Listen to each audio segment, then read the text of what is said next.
and #1 in the country for having the lowest cost of living. That is something to celebrate.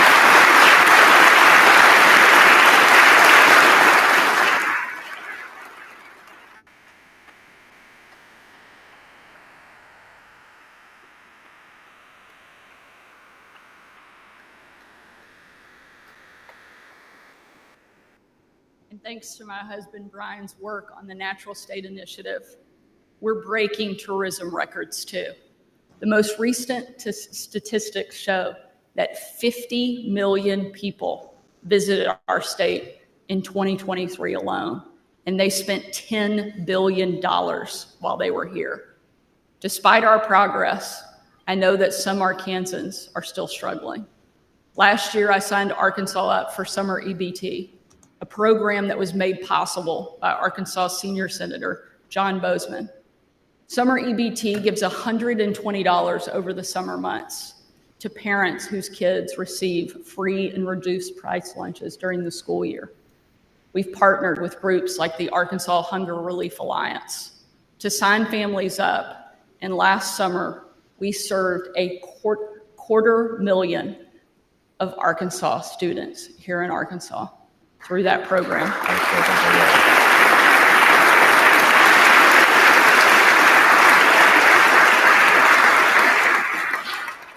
$120 may not sound like a lot to many of you, but for some people in our state, it can be life-changing to Arkansas families.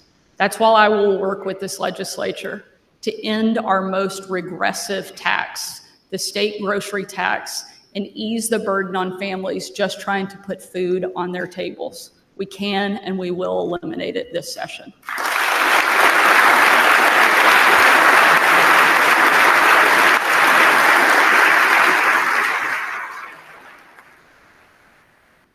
I've already announced that Arkansas will participate in Summer EBT this year.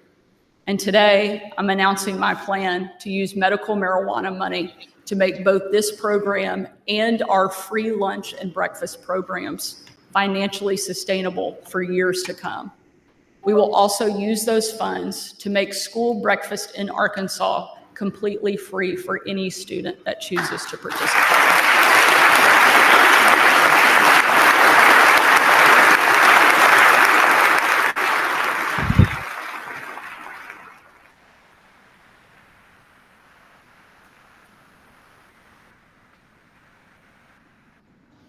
At the same time, it should be easier for all of us to be good neighbors.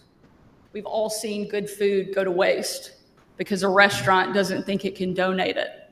If you give food to a food pantry, you shouldn't have to worry about going to court over it. We will pass the Good Neighbor Act to give liability protection to those who donate food to other Arkansans. SNAP should be focused on healthy, nutritious food. Arkansas will be the first state to seek a SNAP waiver and ensure our neediest families are getting the food that they need to stay healthy. We will also support healthy diets while supporting Arkansas farms and businesses. I'm introducing the Buy Local Act to encourage our schools to purchase their food in-state from our farmers. Educating and feeding our kids will be two of our biggest priorities this session. The third is keeping them safe. With the help of this body, we passed the PROTECT Act. Violent crime here in Little Rock is down, and we are ending the catch and early release of violent repeat offenders. We have more state troopers than we've had in a generation. And through our new state pay plan, we will raise their starting pay by 20%, something that is long needed, and we will make it happen this year.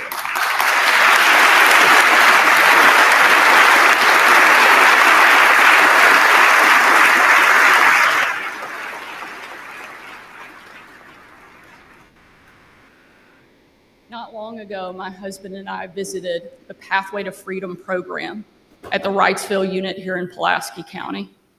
It was an amazing image of men, many of whom are in prison for violent crimes.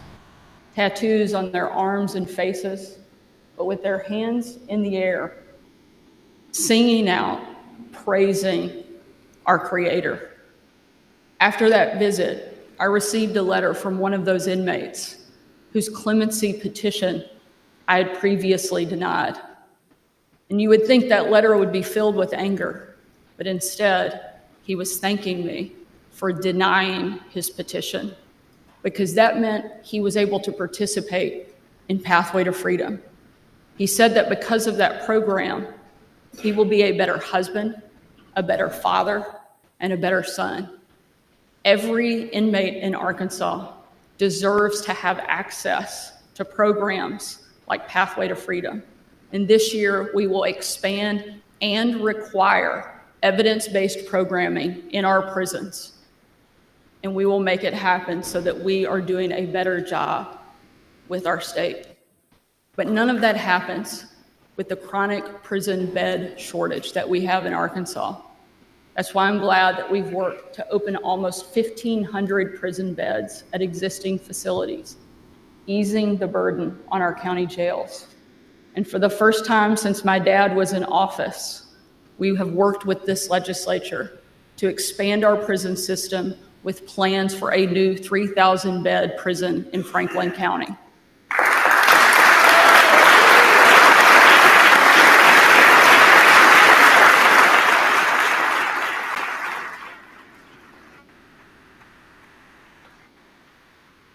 But there are other threats to our public safety, modern threats that require modern solutions.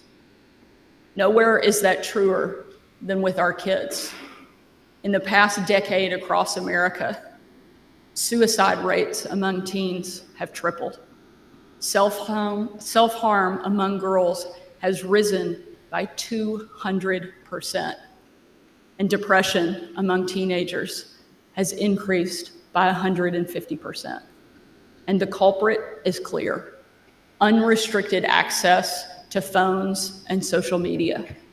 With us here today is Jenny DeSario from Centerton, who tragically lost her 16-year-old son, Mason, to suicide in 2022. It was a complete and total shock to their family. Before Mason took his own life, he was a happy, healthy, thriving kid.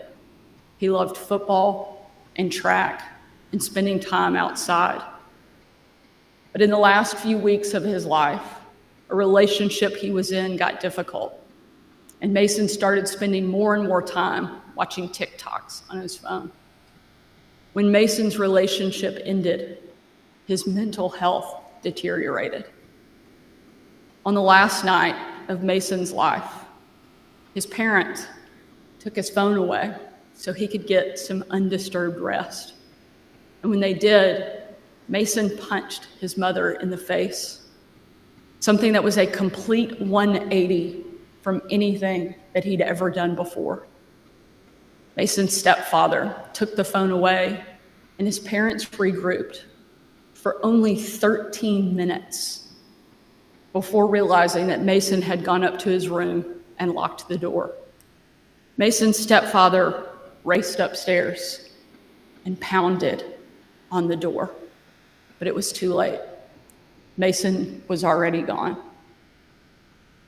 Months later, reeling from her grief, Jenny took Mason's phone. She got on his TikTok, and what she saw shocked her and broke her heart. He had received video after video of step-by-step instructions on how to take his own life. Jenny says, "I completely believe in my heart that Mason would be alive today had he not seen those videos on TikTok." Most of us in Jenny's shoes would be so lost in our grief that we would be paralyzed. Instead, she has dedicated her life to saving other families from the tragedy that she experienced. She's fighting her way through the legal system to hold these abusive social media companies accountable. Congress and our federal courts have failed to step in. But where and our federal courts have failed to step in. But where they have stalled, Arkansas will stand up for families like Jenny, and we will act, and we will start today.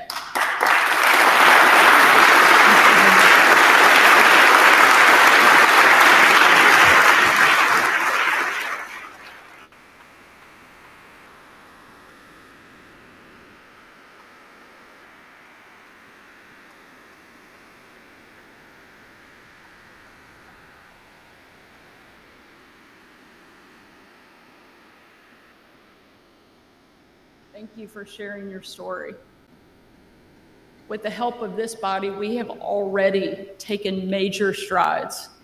We started a phone-free school pilot program, and 3/4 of our school districts voluntarily participated and signed up for that program. In just one district, a phone-free school saw a 57% drop in verbal and physical aggression, and a 51% drop in drug-related offenses. It's startling to see how much of an impact it has.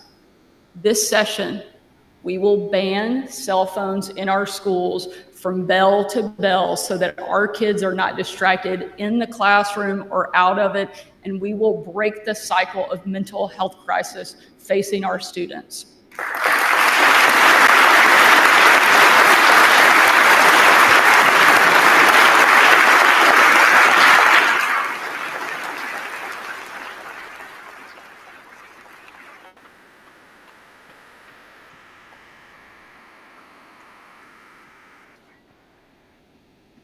We will update the Social Media Safety Act so that it's no longer held up in court and begin to get enforced. And we will give moms like Jenny the right to sue big tech companies under state law so that they can hold bad actors accountable. Arkansas has led the nation on common sense conservative reforms for the past 2 years, and 2025 will be no different. The good news is we now have a partner and an ally in the White House. I have a great relationship with President Trump, and he and his administration will have no greater friend than right here in Arkansas. The president has promised to deal with the crisis on our southern border and fix our broken immigration system. Here in Arkansas, we will pass the Defense Against Criminal Illegals Act to slap enhanced penalties on violent illegal immigrants and remove them from our state.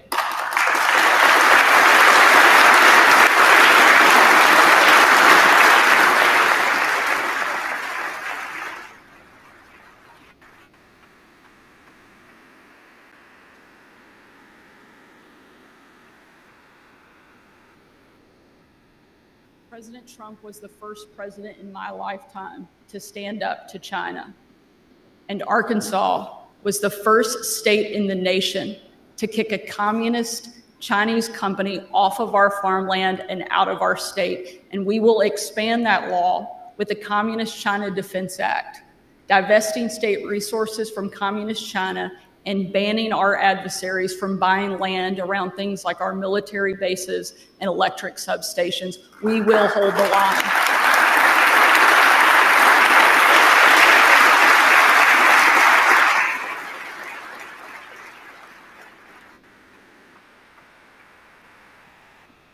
President Trump will bring law and order back to our country. But here in Arkansas, I like to think we're already pretty tough, but we will take it a step further, and we will take on the growing problem of squatters by allowing property owners to actually call the sheriff's office and get squatters off of their land and out of their properties.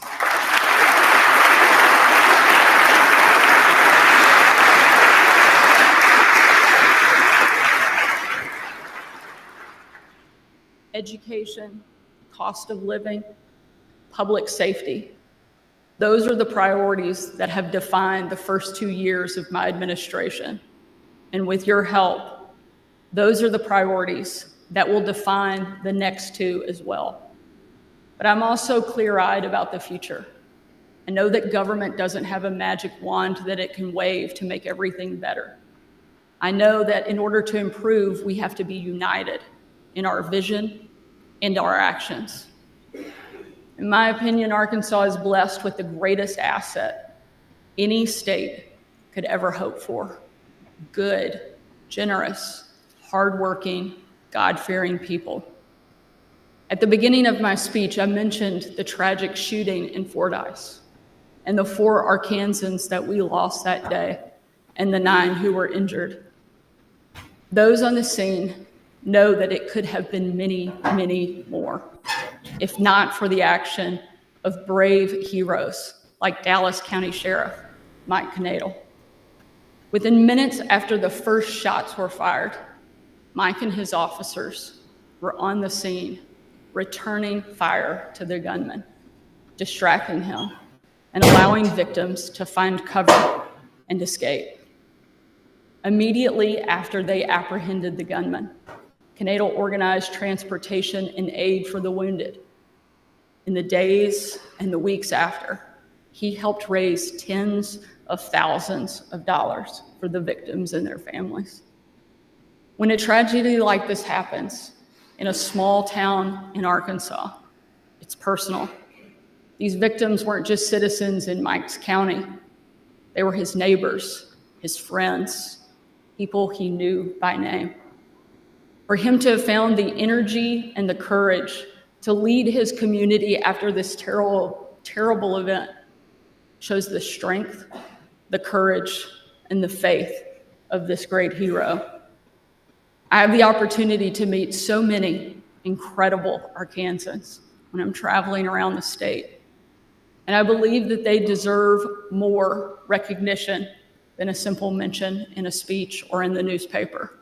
So today, I'm announcing the Arkansas Medal of Freedom that will allow us to recognize and honor Arkansans who have distinguished themselves in service to the state and to their fellow citizens.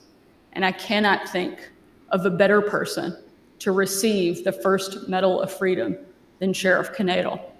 Mike, if you could please join me at the podium so that this distinguished chamber and our entire state can recognize you for your bravery and for your service.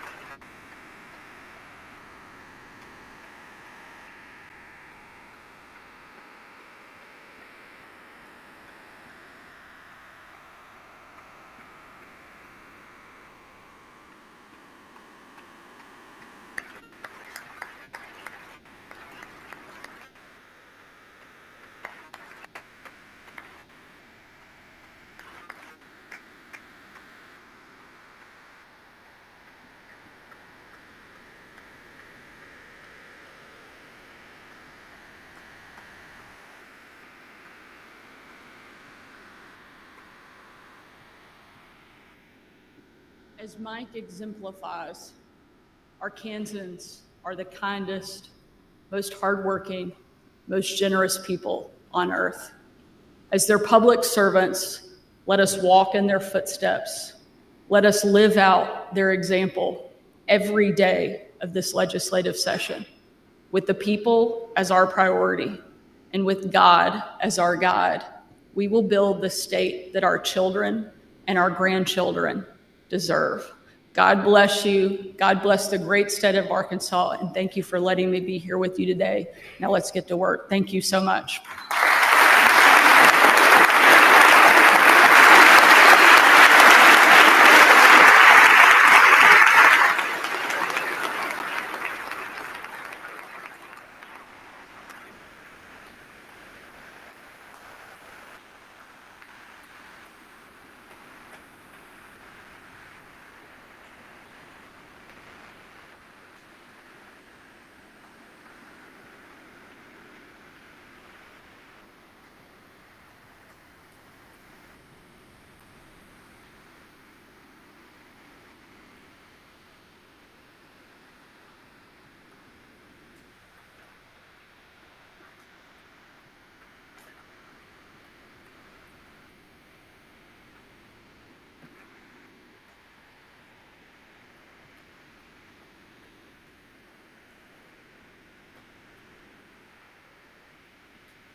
Thank you, Governor Sanders. Members, seeing no other business before this joint body, the House will now go into adjournment. The House will reconvene in 10 minutes. The Senate will reconvene in 15 minutes. You are adjourned.